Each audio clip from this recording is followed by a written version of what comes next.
Good morning, everyone. Good morning, Ritu ma'am, and thank you for that introduction. So I look after postgraduate teaching program at RP Center. So I have a little bit experience of all this postgraduate exam. So lamellar surgery is a very vast topic, and I think anyone from the audiovisual team may help me because I'm not able to share my desktop. I don't know why.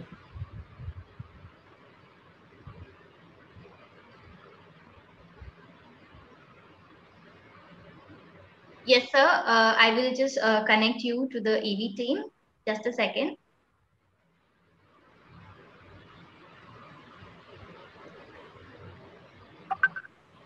Excuse me, Dr. Prafulla.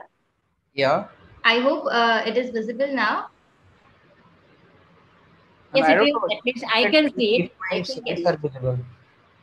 If my Yes. slides are visible to you. Yes, sir. Yes, Yes, sir. yes, they are Definitely. visible to me, Okay, Praful. okay. Yeah. So it's okay. Thank You you. can continue. Yeah. Thank you. So, corneal lamellar surgery for postgraduate, it can come as a essay type question, or it may a part of it may come as a short note, or if you have got a long case like keratoconus or PBK or Fuchs dystrophy, then that may be asked in Viva.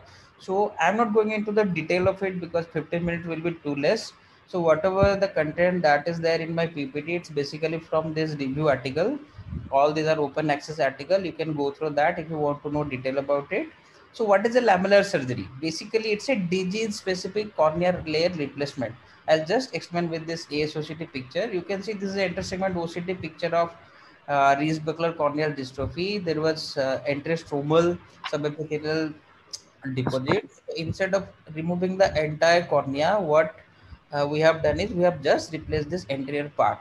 So we have replaced the disease layer with a normal cornea. So this is what is a lamellar surgery is. So why lamellar surgery? When you have PKP, why not go for that? So there are few advantages of lamellar surgery, and that's why these are the preferred method of replacing diseased cornea nowadays instead of a full thickness graft.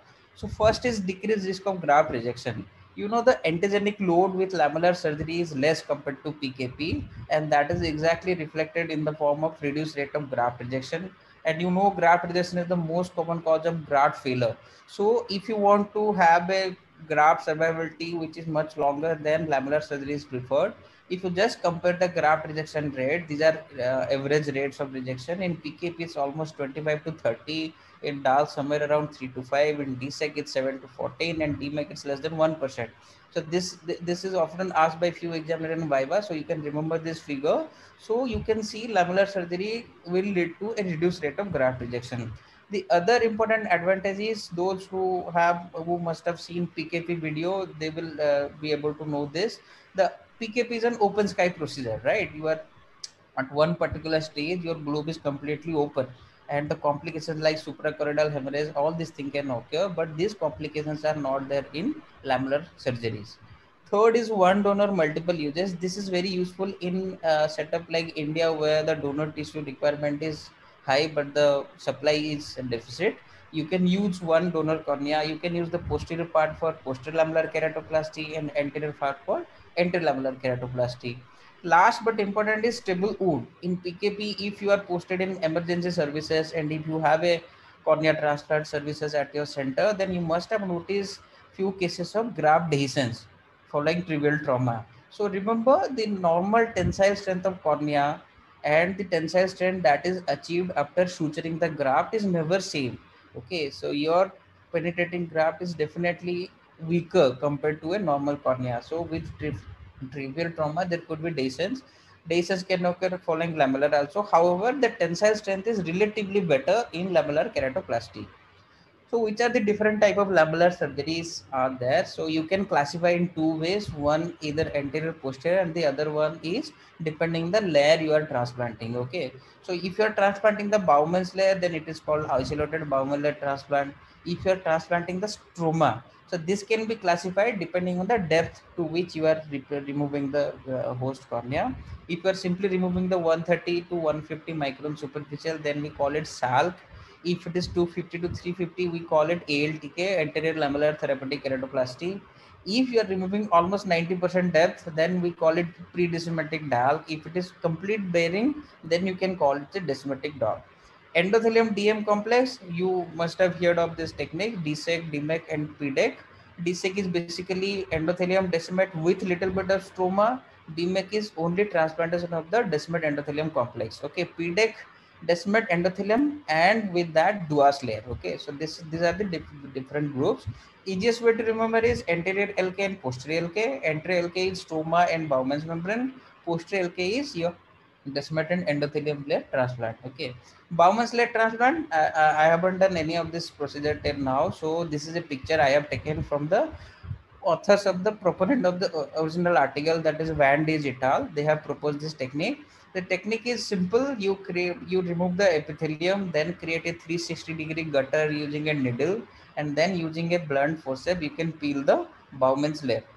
Then you can create a stromal pocket. Okay, those who have done SICS, then they must be able to appreciate this. You initially create a corneoscleral tunnel, and then using a lamellar dissector you achieve a mid stromal pocket from limbus to limbus, and then using special injector you can inject the Bowman's layer and make it flat and make it and you can position it exactly in the mid stroma. This is a picture from the same authors group. This is a 5-year post-operative picture. You can see the Bowman's layer is there in deeper stroma. So the idea behind this technique is Bowman's layer is acellular layer with some tensile strength. So if you transplant Bowman's layer in cases of keratoconus, that will help you in preventing progression of keratoconus and stabilizing the keratometry. The advantage of this technique, you are not using any suture, so the surface is not altered at all. However, the problem is it's a very difficult technique to master, and if you go through the review of literature so far, you can see there are only 5 published reports on this topic. So a technique which is not reproducible, the others could not if other cannot repeat the same technique, then that means there is some problem with the technique. However, whatever study that have been published so far, they have cited good results with this. But one important point that you must notice here is in the hand of the author who have proposed this technique, the risk of descemet perforation is almost 20%. Because if you notice this image here, the dissection from limbus to limbus is a closed procedure. Closed procedure means you are going blind into the cornea, and simply based on the reflex of your air and endothelium you are doing a mid-stromal dissection. So there is a risk of descemet perforation, which is a major disadvantage with this technique. Next comes your stromal lamellar surgeries. ALTK, SLK, they are almost similar except the depth to which you are replacing the cornea, and in ALTK you are using suture to fix the graft. In SALK, instead of suture, you are simply using fibrin glue to attach the graft. Indications are similar to similar in both cases. However, depending on the depth of the opacity, you have to choose whether you have to go for SALK or you want to go for ALTK. So the broad indication include corneal dystrophy, degeneration, any scar post complications such as refractive procedure, post LASIK scar or pterygium excision, there is a scar, you can go for this technique. Or ocular surface diseases like chemical burn and there is only a superficial haze, then you can go for this technique. Remember, ALTK has also been used as a tectonic graft in cases of corneal ectasia, but SALK till today has not been used as for this indication. These are just few clinical photographs. This is a epithelial base membrane dystrophy. This is a case of spheroidal degeneration. This is SND. This is granular dystrophy. In all these cases, you can go for ALTK or SALK. This is an ASOCT picture of a SALK patient. If you notice here, the depth of the or the thickness of the graft is 310 micron. Similarly, this is an example of a SALK patient. If you see the ASOCT image, the SALK tissue is here, and if you notice if you carefully notice the margin, then it is not as good as ALTK. Why? Because in ALTK you are putting suture, so graft host apposition is good. In SALK, since you are using glue only, so the graft host junction may not be that good as like an ALTK. Now, donor preparation for SALK or ALTK as well as DSEC is same. You use an artificial chamber and microkeratome to cut the donor part. You adjust the thickness of the blade depending on your requirements. So this is a short clip showing how it is done. So this is a donor cornea. You mount it on the artificial chamber.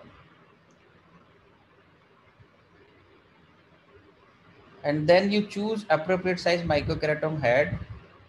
Okay, this is an IOCT picture. If you have microscope integrated OCT, you can check the thickness of the donor tissue. If you don't have, no need to bother. You can use the ultrasonic pachymeter also. Why it is important? When you are preparing the donor for dissect and you want to achieve a thickness of less than 100, or also known as ultra thin dissect, then you can take the help of this to decide the size of the microkeratome head that you are going to use. However, for SALK and ALTK, the donor thickness is already decided. So you may not need this intraoperative pachymetry at all. So you can see this is a IOCT picture. This is a donor cornea mounted on artificial chamber, and this is a microkeratome head. Here it is 400 microns. So this is primarily a graft preparation for dissect procedure. If it would have been ALTK, it could have been 250 or 300 micron. If it would have been SALK, it would have been 150 to 200 micron. So it's a completely automated procedure. You just press the foot switch and it will go forward and backward. And while going forward, I'll just show you.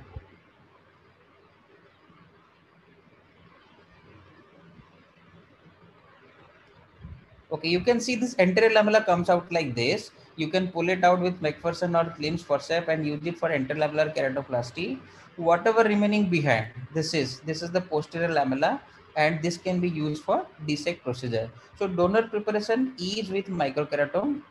Host preparation in SALK and host preparation is also with microkeratome. This is an old video, and it was a case of anterior corneal scar. You can see 250 micron head is used to cut the disease part.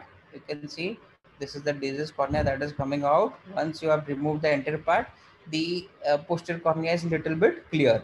Then you then you create a margin using a crescent knife. You can create the graft. You can do a pocket, and if it is a ALTK, you apply suture. If it is a SALK, you simply apply fibrin glue and place your graft. Okay, these are just few examples. It was a case of SND with ALTK. The point of showing this image is you just check these are the sutures there. Okay, in SLK, this was a case of post-Lasky scar where SLK was done. You can see there are no suture. Okay, it's just a glue application. And this is an example of ASOC showing a SLK. So what are the advantages of SLK and ALTK? As I said, ALTK has a disadvantage of suture. Other than that, the advantage limits are almost same. In SLK, you are not putting any suture. So visual rehabilitation is early. Okay, and the interface is smooth, surface is smooth. All surface related changes are or problems are not there. But there is a major limitation to SLK and ALTK. You are doing both host and donor preparation using microkeratome.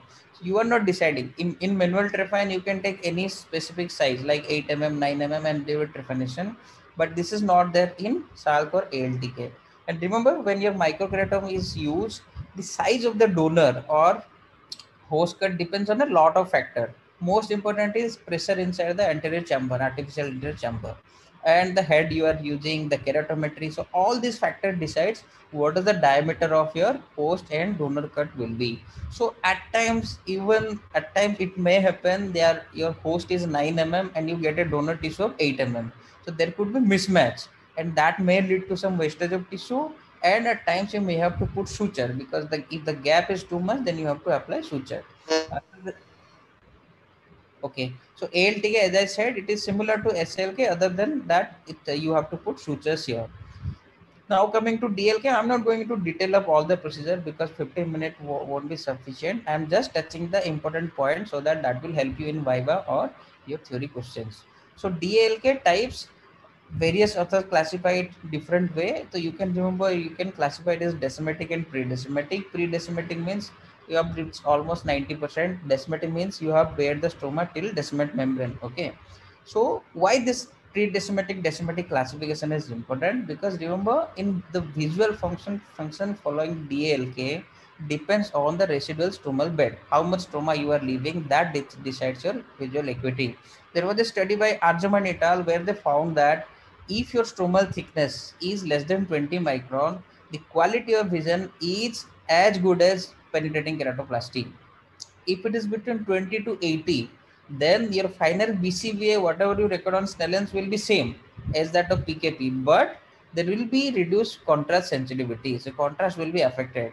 If your residual stromal bed thickness is more than 80, then both final BCVA as well as contrast sensitivity goes down. This is often asked in Viva. Examiner may ask you. So it's if you remember this that will be good for you. So that's why the aim is always reach as close as to descemet membrane. Indication for both are safe. Any corneal opacity where the endothelium is healthy. Remember this word, the endothelium has to be healthy. If endothelium is healthy, you can go for DLK. So the examples are keratoconus or corneal dystrophies, ocular surface diseases, mucopolysaccharidosis, or healed keratitis. And remember, so why do we need pre-descemetic then? If descemetic gives you the best quality of vision, then why do we need pre-descemetic? So the answer lies in this RCT by Rafi et al., where they compared Malise, one technique of pre-decimated dark with big bubble dark, and they found that both have similar visual acuity, but contrast sensitivity is poor with pre-decimatic dark. But pre-decimatic dark has an advantage when you are dealing with cases of keratoconus with healed hydrops, or the scarring trauma that has involved your endothelium, or it's a case of microbial keratitis that has healed with residual scarring involving descemet membrane, or in ocular surface disease where you are not sure about the corneal thickness. In all these cases, pre-descemetic DAL is useful. This is a commonly asked question in Viva, which are the different technique of DALK and who proposed it. So remember, these are the technique. Air assisted were proposed by Archela et al. Big bubble was proposed by Anwar et al. Disco assisted by Malise et al. And hydro delamination is by Sujita et al. So you can remember this name. You may be asking your Viva question. Manual dark, I'll just Can you how please this is done. repeat? This is a case of keratoconus with healed hydrops. So do I need to stop here or I start? Apologizing totally. Sorry to interrupt, sir. The Yeah, time is up. I request the moderators to please just come up with the questions if you like to. Isn't it that we have such a little bit more time because another speaker is not there? Yes, ma'am. So you can here, so we can give him a little bit more time. He can finish it off. Yes. Okay, ma'am. Okay. Yes, Dr. Praful, please carry on. This is a short He's showing a nice video. complete video. It's a manual procedure. No, sir, please go ahead. What I want to show you is that you achieve an initial level of dissection with any device like diamond knife or a guarded knife or a Hesburgh-Barrett refine, and using lamellar dissector you can take one layer. If you are not happy with one layer, then you can take more and more layers and completely do the procedure. The aim is to reach as deep as possible. Since this was a case of hydrops, it was a pre-decimated dark was done in this case. Similarly, in big bubble technique, this was a case of macular dystrophy.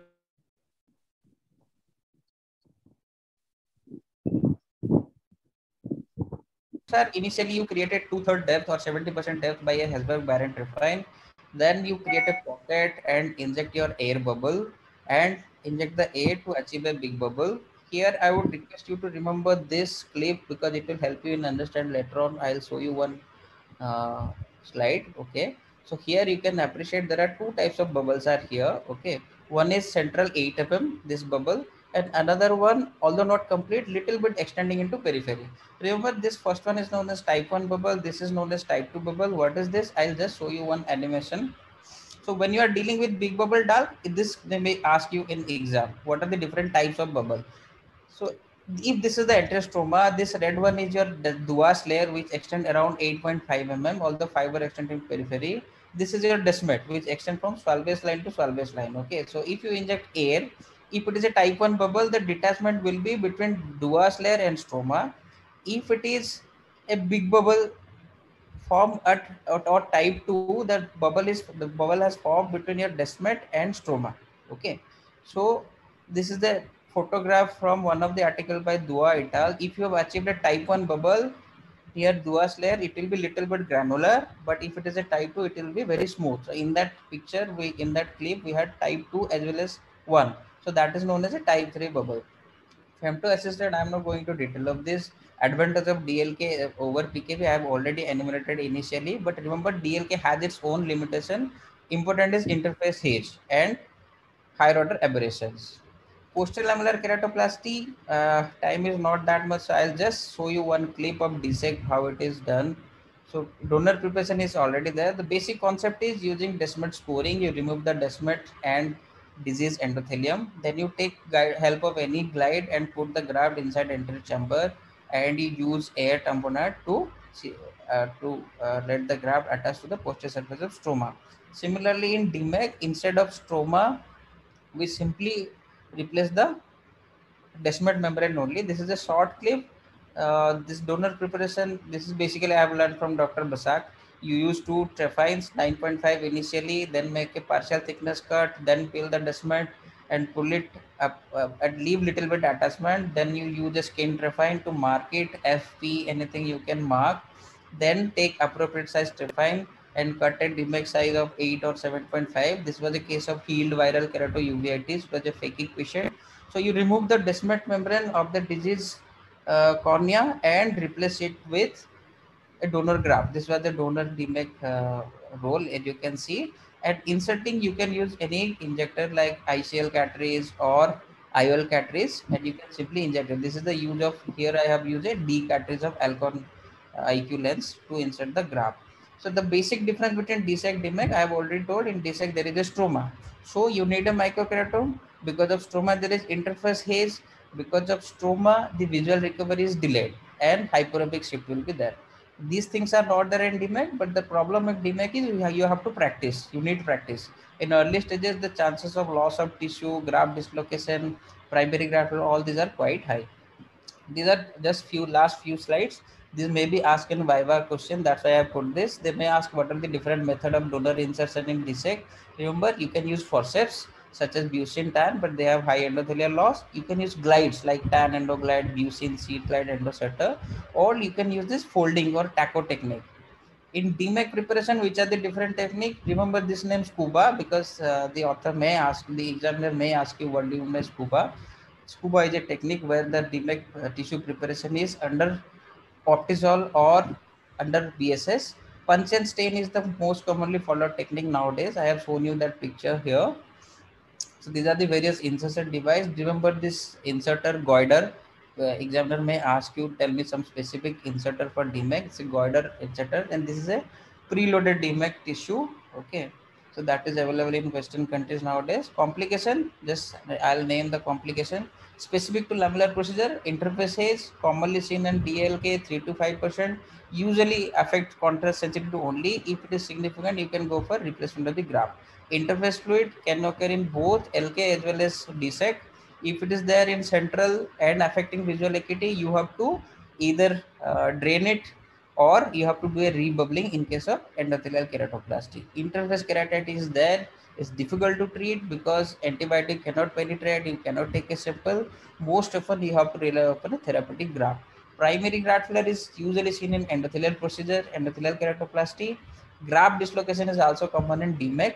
If you want to read about this, you can follow any standard textbook, any review article. With this, I'll conclude my lecture. Thank you very much for your kind attention.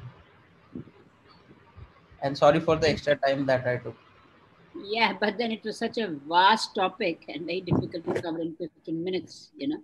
So that's fine. Let's go to the next one. Next one. Thank you.